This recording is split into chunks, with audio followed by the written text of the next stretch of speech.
ఇవాళ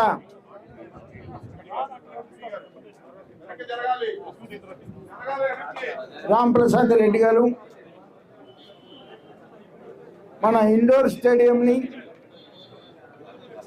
క్రీడా ప్రాంగణాన్ని మనం అడగగానే విచ్చేసి ప్రారంభోత్సవం చేసినందుకు సత్తెనపల్లి నియోజకవర్గం తరపున వారికి నేను హృదయపూర్వక ధన్యవాదాలు మరి తెలియజేస్తూ,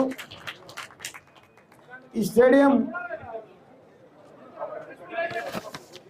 అప్పుడు గత తెలుగుదేశం ప్రభుత్వంలో మొదలు పెట్టబడింది. వైసీపీ ప్రభుత్వం వచ్చిన తర్వాత పూర్తిగా ఇది ఒక జంగిల్లాగా తయారైనటువంటి పరిస్థితి.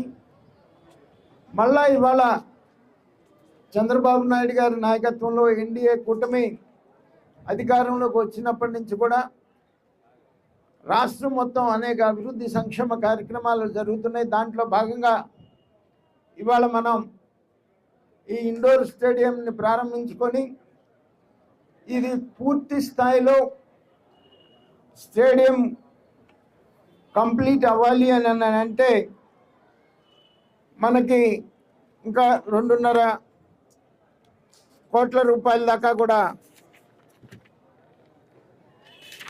కావాల్సి ఉంటుంది. దేనికి ఎంత కావాలో అనేటువంటిది కూడా దీంట్లో పూర్తి వివరంగా ఇచ్చి మంత్రి గారికి రిప్రజెంటేషన్ ఇస్తున్నాము.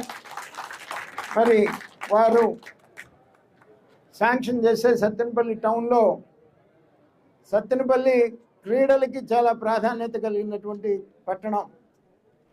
ఎన్నో రాష్ట్ర స్థాయి, జాతీయ స్థాయి క్రీడలు సత్తెనపల్లిలో జరుగుతున్నాయి. ఈ సంవత్సరం కూడా రాష్ట్ర స్థాయి అనేక కాంపిటీషన్స్ ఈ సత్తెనపల్లిలో జరిగినాయి.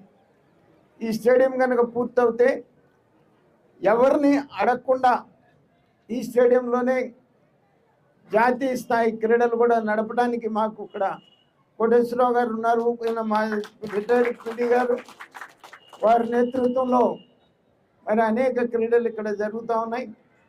మరి మంత్రి గారు తతిమ ఫండ్స్ కూడా మరి శాంక్షన్ చేస్తే దీన్ని పూర్తి స్థాయి స్టేడియం కింద మనం వాడుకోవచ్చు అని చెప్పేసి నేను సత్తెనపల్లి ప్రజల తరఫున ప్రార్థిస్తున్నాను.